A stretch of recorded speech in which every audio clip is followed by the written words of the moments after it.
प्रभु जी मेरी बात संभालो। प्रभु जी मेरी बात संभालो। मैं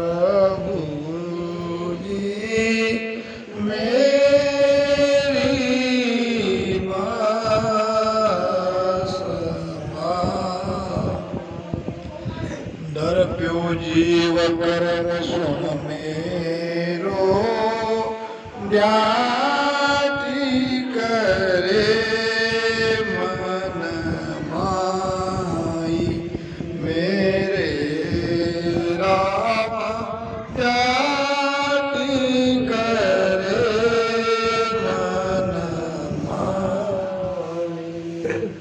ऋण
तलप लगी मेरे उर्माई द्यावस साहिब दीजे मेरे रामा द्यावस साहिब दीजे दिलबर मोती जो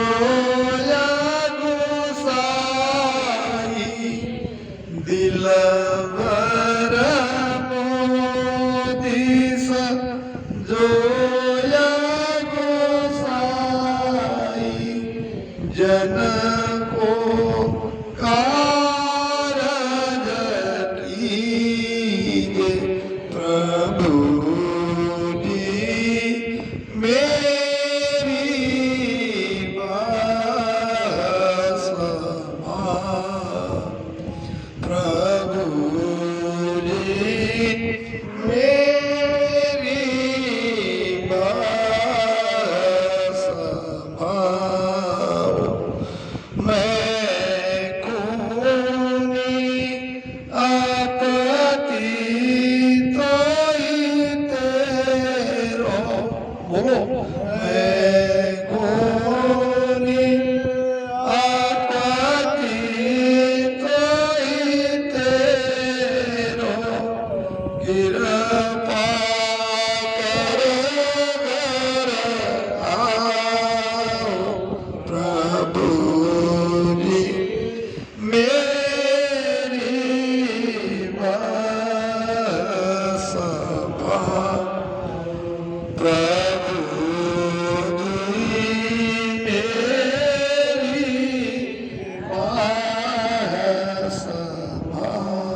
तीर्थ मेरे मन को नाई, निमस निमस ब्रह आवे मेरे रामा, निमस निमस ब्रह आवे।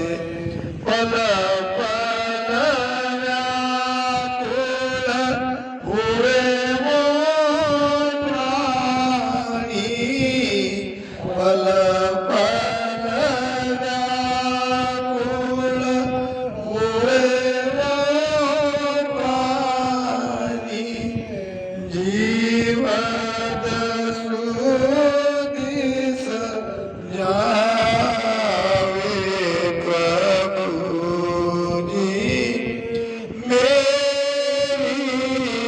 बात समाओ प्रभु जी, मेरी बात समाओ।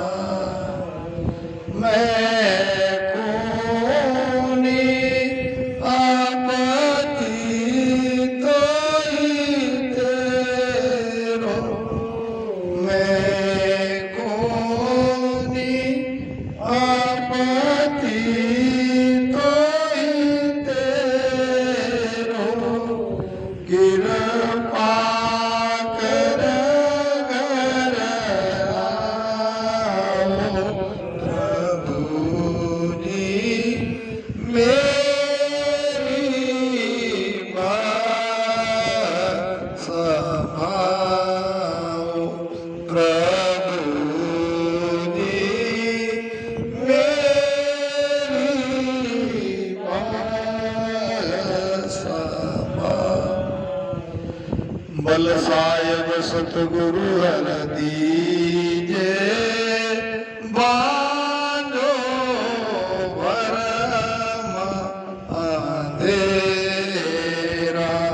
मेरे राम, बांधो भरम अंधेरा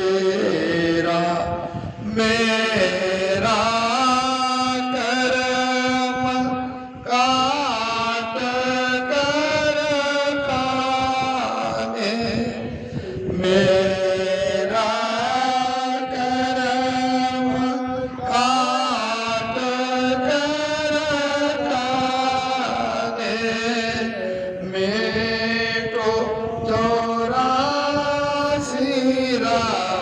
फेरा प्रभु जी, मेरी बाह समाओ प्रभु जी, मेरी बाह समाओ। मैं कोनी आपत्ति कोई तेरो, मैं कोनी आपत्ति कोई तेरो, कृपा कर घर आओ प्रभु जी, मेरी बात समाओ प्रभु जी, मेरी बात समाओ।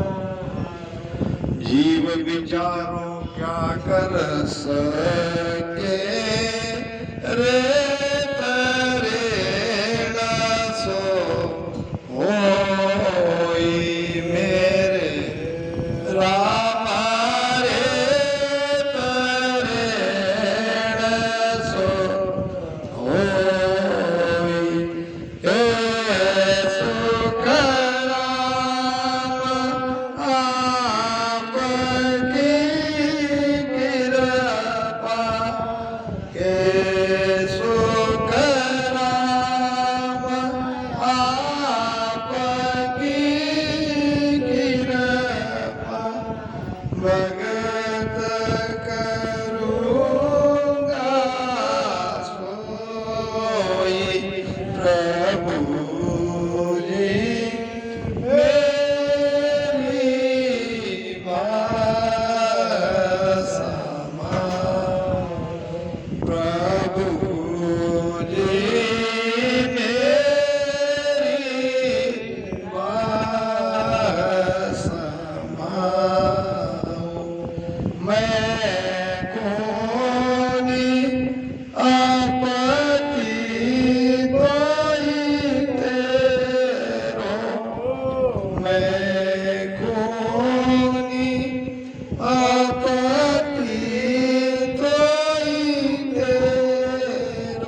बाहर समाने का मतलब क्या है? ऐसी भुजा को पकड़ना जबरदस्त से, क्योंकि आगे है भवसागर रूपी अथाह जल। हमको इस भवसागर से पार होना है। हमको तैरना आता नहीं है, फिर भवसागर पार कैसे करोगे? एक ही आधार है, एक ही उपाय है सदगुरु का। सदगुरु से प्रार्थना करनी पड़ेगी, विनती करनी पड़ेगी कि मेरा हाथ पकड़ो, क्योंकि आप तैरना जानते हो, आप भवसागर से पास हो चुके हो। तारण तीरन गुरुदेव वेव भवसागर दिया, बिन केवट बिन नाव बाई गए पार उतारा। ऐसे खींच के गुरु हमको भवसागर से बाहर निकालते। हम कहाँ राम राम करने वाले थे, कहाँ भक्ति करने वाले थे। ये तो उन महापुरुषों की, संतों की कृपा हुई। कहते हैं कि मैंने सुना है इसी यूपी में हमारे सदगुरु निकाराम जी महाराज के बारे में, साइकिल से उस जमाने में वो एक एक गांव, एक एक घर में जाते थे। क्या ये सच बात है? वाह, दिन हो। कोई उपाय नहीं था, कभी पैदल कभी साइकिल से। 12 महीने न धूप की परवाह की, न बारिश की परवाह की। एक एक गांव में, एक एक घर में जाके जीव को जगाया। ये तो हम कहाँ मानने वाले थे भक्ति करने के लिए, ये तो उनकी कृपा हुई, उनकी मेहर हुई। सत्संग मिली, ये ज्ञान मिला, ये भेद मिला। एक गुरु और शिष्य बरसात के समय किसी गांव में गए थे, वापस अपने आश्रम में आ रहे थे। थोड़ी दूर निकलते ही और बारिश तेज होने लगी। पहले भी काफी बारिश हुई। बीच में थोड़ा सा नाला, नाला समझते हो? नाला ही कहते हैं, पानी का थोड़ा,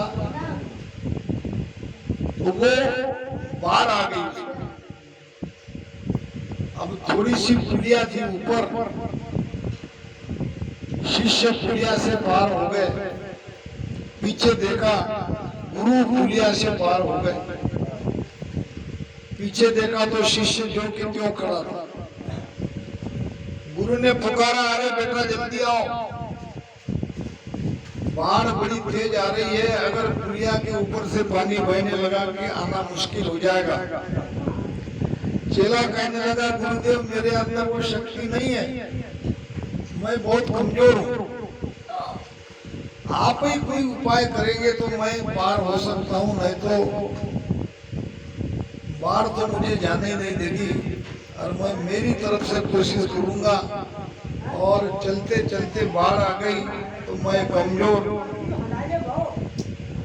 मेरे अंदर कोई ताकत नहीं है, मैं बह जाऊंगा। इसके लिए मैंने यहीं खड़ा रहना मुनासिब समझा, क्योंकि मुझे पता है जब मेरे गुरुदेव मेरे साथ है तो मैं बह के नहीं जाने वाला। मेरे गुरु मुझे नहीं बहने देंगे। वो अभी वैसा गुरु वापस आए और शिष्य का ऐसे भुजा पकड़ी, बाह पकड़ी और खींचते ले गए। पार होते ही न होते जोर से बाढ़ आ गई। तो गुरु ये काम करता है, मगर उसके लिए पुकार से चाहिए। हम कहते हैं कि भगवान कृष्ण द्रौपदी के लिए जब उनका वस्त्रहरण हो रहा था तो उनकी लाज की रक्षा करी, तो ऐसे रक्षा की होगी क्या? द्रौपदी का अंदर वो भाव था, वो पुकार थी। तब सही पुकार अपने हृदय से निकलती है जो परमात्मा हमारी सहायता करते हैं, रक्षा करते हैं। तो यहाँ शिष्य के भाव में यह अर्जस है, प्रभु जी मेरी बाह संभाओ, मैं खुनी अपती तो ही तेरा। हाँ, मैं खुनी हूँ, मैं सत्संग में नहीं जाता, मुझे सत्संग उतना उसका लाभ नहीं मिल रहा है, भजन भी मुझसे नहीं होता है। ज्ञान ध्यान करनी और क्रिया को सजे न खाई, ये सुख राम मिल्या दरबाई, किया कर्म नहीं जाए। न मुझे ज्ञान समझता है, न मुझसे भजन होता है, फिर भी क्या मेरा उद्धार नहीं होगा? क्योंकि मैं तेरा हूं, मैंने समर्पण कर रखा है। एक राजा था, राजा क्या वो बादशाह था, और उसको कोई संतान नहीं थी। काजियों ने सब पुराणों को ढूंढ ढूंढ के उपाय निकाला और बादशाह को बताया, अगर तुमको बेटा चाहिए तो ये उपाय करना पड़ेगा। उपाय बड़ा कठिन था। ये जो बच्चा आ रहा है, ऐसे बच्चे की बलि चढ़ानी थी। जब तक तुम छोटे बच्चे की बलि नहीं चढ़ाओगे तो तुमको संतान नहीं होगी। अब हाना करते करते बादशाह की जो रानी थी, उनके प्रेशर से बादशाह ने बच्चे की बलि चढ़ाने का निर्णय कर लिया और गांव में नगरों में ढिंढोरा पिटवाया। जो कोई बलि चढ़ाने के लिए अपना बच्चा बादशाह को दे देगा, उसको मुंह मांगा इनाम मिलेगा। एक गरीब पति पत्नी थे, 7 साल का उसका बेटा था। पति पत्नी दोनों ने विचार किया कि हमको तो और बेटा बेटी है, मगर हमारी स्थिति बहुत ही खराब है, क्यों ना हम अपने एक बेटे को राजा को दान देकर बलि चढ़ाने के लिए अपनी स्थिति को सुधार ले।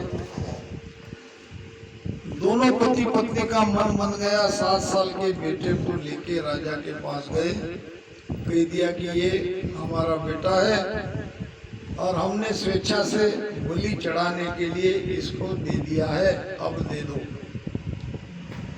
काफी धन लेके निकल गए।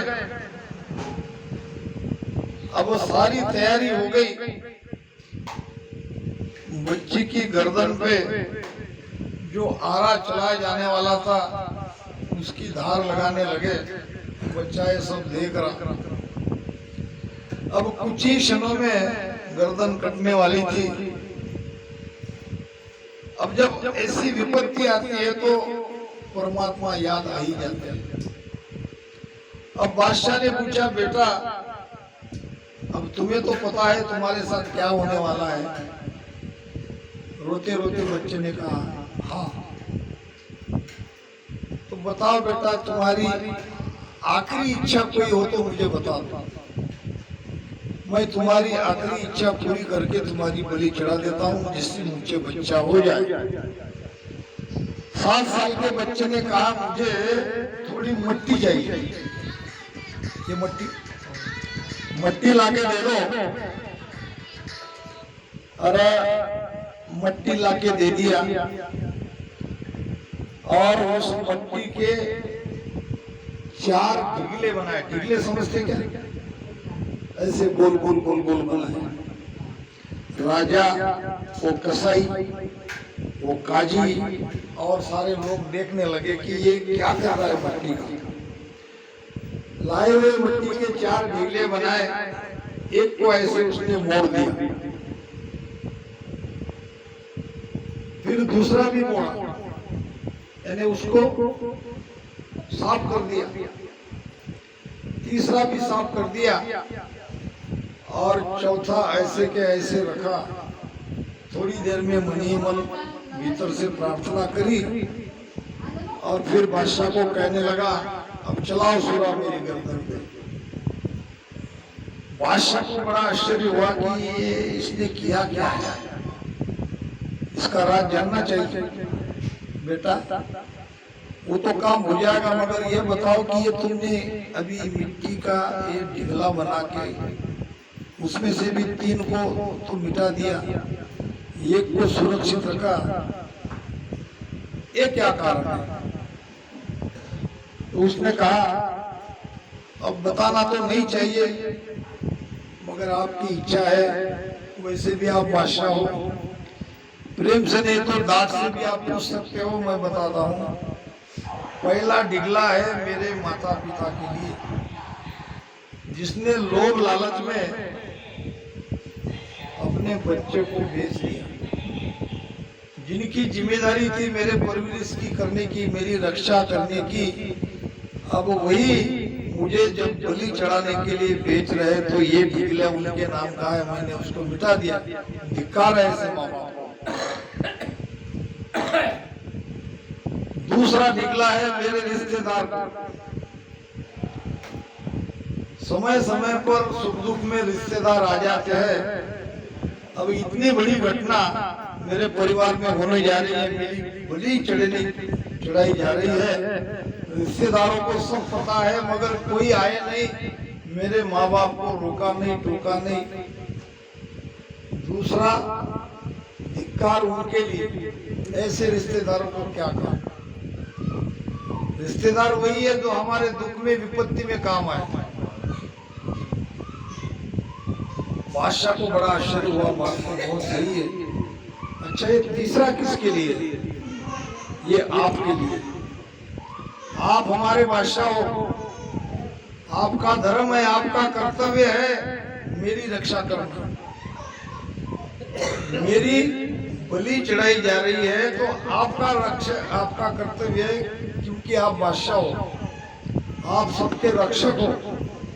प्रजा के रक्षक बादशाह ही रहते, राजा ही रहते, मगर आपने आपका फर्ज नहीं निभाया। आप स्वयं अपने स्वार्थ के लिए मुझ निरपराध की बलि चढ़ा रहे हो, इसलिए मैंने इसको भी मिटा दिया। अब अंदर ही अंदर बादशाह समझ में आ गई, पछताने लगा। अब बेटा ये चौथा क्या है? ये चौथा है उस मालिक के लिए जिसने दुनिया बनाई है, जिसने तुम हम सबको बनाया है। अब तो केवल उसका आधार है, उसका शरणा मैंने लिया है कि दुनिया वाले ने तो अपना सब बता दिया, अब तेरी बारी है, तू क्या करता है?